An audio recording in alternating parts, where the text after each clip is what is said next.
Thank you very much. So that takes us now to item 12, getting there. Central City Noise Program Progress Update and Acoustic Assessment Advice. That's Mark. Thank you very much. And Bruce. So this report's in two parts and reflects previous. Thank you. This report's in two parts and reflects earlier council resolutions. These resolutions asked for two things. One was an update on the Central City Noise Program, which was agreed by council this time last year, and secondly, some initial advice on acoustic assessments. This report's the first step in providing that advice on acoustic assessments, and we'll provide further advice as part of the next annual plan as directed in the most recent council resolution. So just as some context, a survey was undertaken late last year of Central City residents, businesses and wider, and there was clearly a view from the survey that there's an acceptance of a greater level of noise in the Central City as compared to the suburbs, as opposed to more of a balance being required. So on that basis, we are moving forward with a range of methods. And just briefly in terms of the regulatory initiatives, part of the resolution was a plan change to review the provisions in the district plan, determine changes required and review the district plan accordingly. So the team's been working through issues and options with the aim of identifying a preferred option to inform engagement. We'd be looking to notify a plan change and invite submissions from early next year. And once submissions are once feedback's received on the issues, options and preferred option, would be in a better position to advise of the direction and likely shape of the amendments being proposed in the plan change. That will have a bearing on what is done in terms of any funding for acoustic assessments. For instance, the plan change could well relax noise rules or provide or change the existing entertainment and hospitality precincts, and venues may need to do less to comply with the new rules as introduced by the plan change. But that's just one outcome. Any plan change does need to be founded on a robust evidence base, and this year is really about ensuring we do have that robust evidence base to act and propose amendments. Therefore, any decisions on acoustic assessments are best made once we know what the direction of the proposed noise rules are, as opposed to the status quo noise rules, which are now more than 10 years old.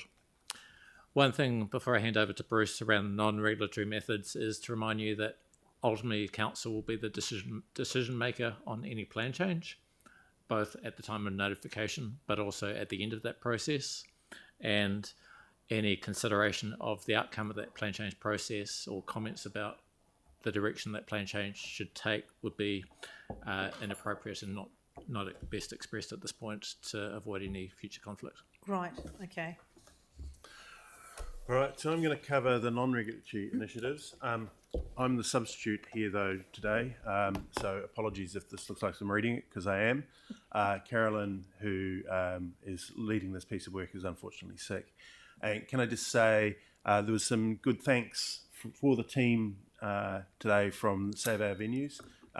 So you can just reiterate that. That's not me, it's some of the people behind you and people like Carolyn who are not here, who are doing that hard work and working with the venues on this program.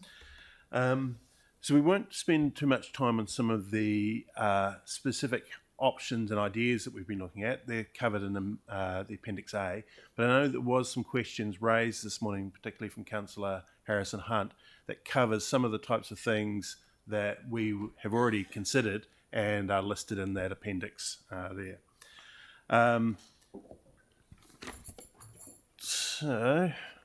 Next one. So just in terms of non-regulatory, we have allocated some of our budget to pilot and acoustic assessment, which you heard about. So out of that, there came a number of findings which led to identification of quite a significant amount of sum that would be sum required to give effect to that recommendation. Over 100,000, and I think the venue mentioned 140 this morning. So that's a significant amount of investment. So the feedback that we've received from the venues is the same as what you heard this morning. They want to wait because of the uncertainty of the regulatory environment before we move to the next stage. So that's why we're keeping that assessment we've done as live, as a trial, but not finalising it. So just moving though to some of the matters that we've picked up through the process today. When we consider noise in the central city, there's a range of sources. And we've tended to focus on the left-hand side, the ticketed music events, and to a lesser extent, the non-ticketed band and DJ matters. But there are other sources of noise in that central city hospitality area that can come through. And one of the things we'd like, if you can, through discussion, but we will be bringing back details at a later stage, is to start to talk about where you see our focus should be. Is it just on the live music, the ticketed, small scale, etc., that was being raised by Save Our Venues this morning, or do you see it having a wider consideration? So the next one there, which is really reflected in this slide. We've got about 30 venues that we've identified that fit within that level of interest. So just turning to some of the other things we've been looking at. We've been looking a lot at the actual complaints, and of those 30 venues, half of them have not received any complaints. We've got a number there, which is the 12, where there has been a complaint, and that has been excessive noise, but not every complaint is found to be an excessive noise. As you can see, about 75% of them aren't. So we'll continue to work with our enforcement colleagues to understand what's happening, seeing where the patterns are. One of the things that we have noticed already is that the locations vary and have shifted over time. So from Victoria Street now more into the central city. If we just skip over that one. So one of the things we've also looked at is where we should be considering acoustic assessment advice. Some parts of the world look at it at the receiving environment. So at all of those new homes that are being built and undertaking it there and even assisting funding in those cases. Where we're suggesting is that we focus on the venues and the noise that's produced by the venues, because that's achieving that broader outcomes that you seem to be interested in around vitality and creativity in our environment. So I think I'll leave it at this point and really open up for questions, unless you've got anything else to say, Mark? No. All right. Questions? Councillor Johansson, Councillor McClellan. Yeah, I mean, this is not a new question, but I'm just trying to understand, like, we're building this massive thing in the central city that's going to have a lot of noise and a lot of music. And how can we get an urban development assessment of the opportunity to put some live music venues inside it? This is like Te Kaha, right? But we've also heard from the deputations that one of the problems is that they don't own the actual buildings. So if we were going to do improvements, we're effectively funding someone else's building. So you seem to be suggesting making a change to the design of Te Kaha? Well, so we've always been told that through the process, there's going to be an external activation of the space to have venue operators using it to add to the vibrancy as a city. So I'm just trying to understand. I'm happy to take that up with Venues Atatahi as the operator. They're probably going to be best placed to be able to comment on external activation mechanisms. But I think if you're looking for change to design, you're very, very late, too late. No, but there'll be concessions, as I understand it, on the Barbados Street side. There'll be some sort of operations. We'll seek that advice from Venues Atatahi. At a bigger level, is there any ability to look at, and we've heard the other thing about the Performing Arts Precinct site, the Balancer Precinct, but is there any ability to look at other council-owned sites where we could look at having local live music venues, given that the concerns that seem to be expressed that, you know, as I said, they often lease the buildings, but the buildings are owned by someone else, and there's no certainty. So if I'm hearing you correctly, you're asking for a piece of work that would look at whether council should own a venue that could be available for this type of work, of activity. If that's the case, that's something that can be looked at across a number of departments, because there's broader arts and focus there. But there's certainly no funding in the draft LTP for that type of thing. But if that's a piece of work that council requested, I'd be asking the chief executive, and then she can work with department heads to prioritise that. I think he was just asking you if you knew of any off the cuff that we had just lying around that bands could use and wouldn't have this I mean, I can think of sensitivity issue. but I multiple think the examples. answer's no. Like we've asked for the town hall, for example, to be like particularly I know. activated when it's not being used. Right, it sits there empty a lot of the time. The new stadium's going to sit there empty a lot of the time. There's also the performing arts precinct, balance of land that's sitting there. So it was just at a high level whether there was any sort of thinking about what could be possible, recognising that we don't have the budget, but just thinking of the issue that we've heard from the Well, look, I'll venues. refer that to the chief executive. We can try and pick that up. Thanks, Councillor Henson. Councillor McClellan.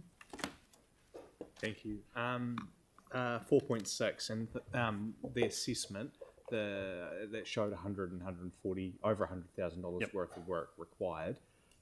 Does that get it to just this is now a building that's heaps better, or does it meet the district plan rules when you do all that work? Get it. If I rephrase the answer slightly, it won't necessarily prevent complaints, because it should reduce complaints, but it will still depend on if there is a complaint and what the actual noise level coming out of it is. Can't control other people's complaints, but No. does it make the building meet the requirements? Does it make the building compliant? I understand the scope was for it to be mitigation required to achieve the district plan rules. Okay, so it is. It takes you up to that point. Yeah, but it takes a door left open, things like that, Right. and no matter what you've done and what you've spent, You could of course. have complaints.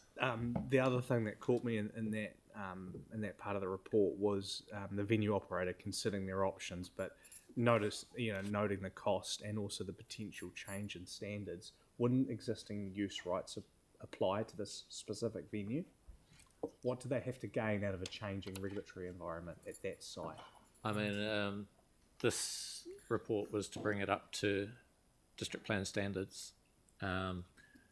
Existing use rights apply where it's lawfully established and complies with the rules at the time of establishment. There's a risk that they couldn't claim existing use rights where it doesn't meet the noise standards at present. So if they're going to retrofit the building, it's better that they do that in the context of the proposed rules once they've taken effect, unless they're willing to go down the path of costs to achieve compliance with the current rules. What should be more?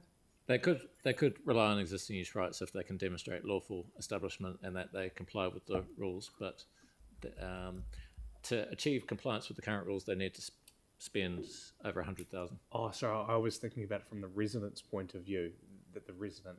But anyway, that's fine. Yeah, I think that's my Councillor questions. Moore. Thank you. Just on the point around the stadium, and council opted to limit the amount of concerts to 20 a year at the new stadium, and these venues have more than 100, 150 concerts a year, so you'd probably end up having to change rules on that to allow that sort of purpose. But from what we've heard this morning, which is the venues are already receiving verbal complaints, and they are already actively restricting their trading hours, but because of what they've been left with. The next step in notifying a plan change and consenting on, so likely early 2025. What I'm trying to figure out is what sort of certainty can we provide, because in my 4.5 years of council, early 2025 would usually mean May 2025. The first quarter, so First quarter. January, Yep. February, March. So the reason it's this obviously still 6 months before then. Yeah. We need to ensure there's a robust evidence base, because I'm under no illusion that this won't be subject to some divided views. Yes. Submissions will be made on that process, and like other plan change processes, there'll be people that get expertise to counter what is in council's Yeah. plan change. So you're confident it'll be ready by the first quarter of 2025. Yeah. So would you be comfortable with the resolution indicating that it's likely to be in first quarter of 2025? I mean, this report's for information only, but Understood. But the report says likely early 2025. I'll confirm separately, and we'll report on that. Nice one. I think what you're hearing is as soon as you can would be really preferable. Councillor Scandrett. Yeah, thank you. Look, we kind of keep going around in circles, don't we? Because like 25 years ago, we had a meeting in the provincial chamber with regards to noise complaints in the central city along the strip. And obviously I was on the other side of the table then, and we couldn't really do anything about it because everything got closed down. And so obviously those that invested a lot of money in the strip were really upset about that. But prior to the earthquake, the Seoul Square seemed to work, because we had the old Para rubber and it's all flats, but it's kind of had a vibe to it. So people moved in there expecting to hear noise and go to these gigs, etc. And then after the earthquake, when we got together, we said that we need to put acoustics into the new builds. And so can we put that in there, or have a higher noise level for the central city? And it just never really seems to. So we did try to get that into the independent hearing panel who had the district plan in 2016, but that was rejected, I think, at the time. But triple glazing we want. So what you're saying is, how do we do that going forward for residential? Is that what you're saying? So it was an independent hearing panel that stopped us ensuring that there was so that could happen again. Yeah, so the plan change is about reviewing the rules on the plan as were reviewed in 2017 by the independent hearings panel. One thing to point out is when that review occurred up till 2017, we were bound by we were required to give effect to the Central City Recovery Plan, which had been developed some years earlier. So our room or scope to depart from the recovery plan was limited. The weight that we have to give to the Central City Recovery Plan in terms of those changes to noise rules has reduced, so we don't have to give effect to it, we only have regard to it, and in doing so we can we've got more flexibility around the noise rules at least. Existing defined areas in the central city fire. In that context of what was introduced by the Central City Recovery Plan, it defined precincts for entertainment and hospitality that generated greater levels of noise, and what the plan change would consider is, are those precincts appropriate still? What's the extent of those precincts? Where are they? Yeah. Because I can understand if you've got limb advice, someone's buying a property, but if it's an Airbnb, you're just getting a turnover of people who have no idea they're going to be having a night or 3 nights, whatever, next to a live venue. So I just think I can't justify, say ratepayers or we assisting doing soundproofing into a commercial building for an existing activity, and the landlord could turn around and expire the lease in 3 years. And if you're running a venue and you're not making gold, 140 grand to split over 3 to 5 years is not cheap. So I mean, it's a really, and I don't envy you, but it's very complicated. It's kind of like the never-ending story, isn't it? But at some point, if you look at Melbourne, it'll be really interesting what they've achieved, because they've kind of got what Seoul Square was in some areas, some real grunge. I'm just wondering how that has happened. Okay. Yeah, I don't know. It's not. Hypothetical question. Councillor Templeton? Do you have one? Oh, excellent. Councillor Kewen on Zoom?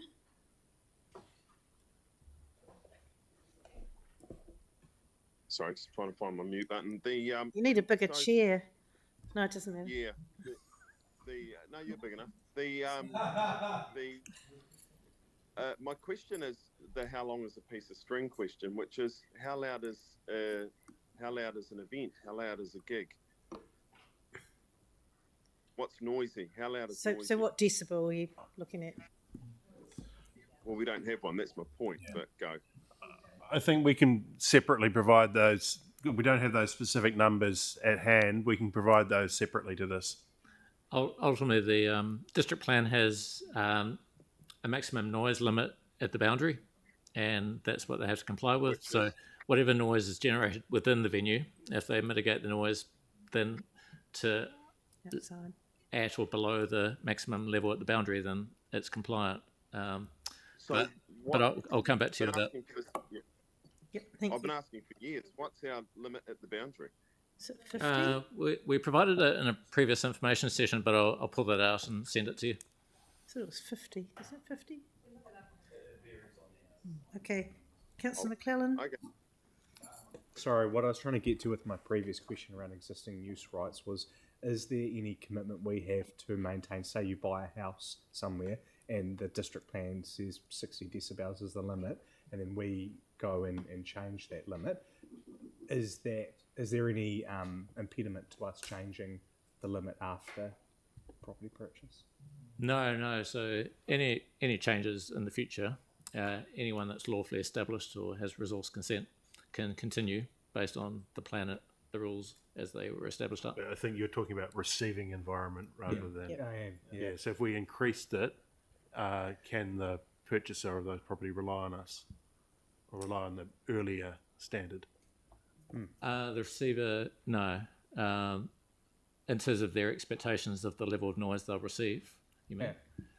So that would be the nature of the plan change process is to allow for submissions to be made on the appropriate noise level that they're exposed to. So if, for instance, the rules enabled a greater level of noise, and those residents who were established 10 years ago on a property are receiving that noise, then if the noise level increases, is proposed to increase, the plan change process enables them to participate and to challenge that and say, I don't think the plan change should enable greater levels of noise. I think it should be left as it is. Because they don't, subject to the plan change process and the outcome of that being, say, an increase in noise levels permitted, that resident's not under any protection based of the noise level they receive being the same as the old plan. Right. Does that? Councillor Coker? Thank you. You're looking for guidance on what to focus on with that arrow thing, because it goes from arts stuff to more general activity. But does that, what would be better is to know, like what the issues with the noise are. Do you know what I mean? The issues and complaints are across the spectrum. Are they? Yep. Yeah. So I think I'm not sure whether it's in the report or in the notes that I didn't read out. We've had examples of where long-established gyms or restaurants have had noise complaints as people have moved in, and it's more associated with like the gym activities or extractor fans, etc. So noise complaints can come from those sources as well as more of the live music end. Okay, thank you. Anyone who want to move this? Councillor Moore and Councillor McClellan. Is there any debate? Councillor Moore? Yeah, just thought and thanks. The general thought being we're investing $683 million in a stadium. One of the key intents is to activate the local businesses, but as it stands today and as we've heard today, what the current settings mean is that the businesses that are there are already being subjected to verbal complaints and are already voluntarily restricting their trading hours because the settings don't allow businesses to do business. So ultimately have been let down by council just not getting this right when rebuilding a city. But we've clearly got great people on the job who are, sounds like, here to save the day. So some of the items in here, the survey that's been done, a record number of responses, absolutely brilliant. Huge number of responses, particularly from young people, which is often rare for many of the surveys we do. The work you've done on LIM reports, I think, is absolutely brilliant. It's just really, really sensible and well written. The work that's been done on pilot acoustic assessments, again, brilliant. It's sensible. Where you go with that, I think, makes a lot of sense. And the work going into coordinating community get-together with neighbours, first one being the Saturday. Again, I think it's a really sensible idea, and it seems to have been well received. So Thank you very much. I think some of those initiatives are really, really good. So to whoever here is involved, indeed, I'd say thank you. Yeah, I'd just like to reiterate those comments as well, and recognise the praise that your team has received from the submitters today, the Save Our Venues. It's really good collaborative process, so let's hope we get good outcome from it. So on that note, I'll put the... Sorry? Thank you. It's similar to the previous two. Thanks to the team for working through what is a bit of an awkward situation where you've got a business that's non-compliant in an area that the plan was never set up to allow for, and we're having to go back and retrospectively look at that. So thanks to both planning and the non-regulatory team. I think that a broader range of businesses should be looked at into the future. If we want the CBD to be a livable place, we actually should make sure it's livable no matter what noise intrusion happens to be affecting people. That's how we'll hit our 20,000 residential target. Look forward to the next package of works, and thanks again. As soon as possible. All those in favour say aye. Aye. Opposed? That's carried. Thank you. Item 13, Suburban Regeneration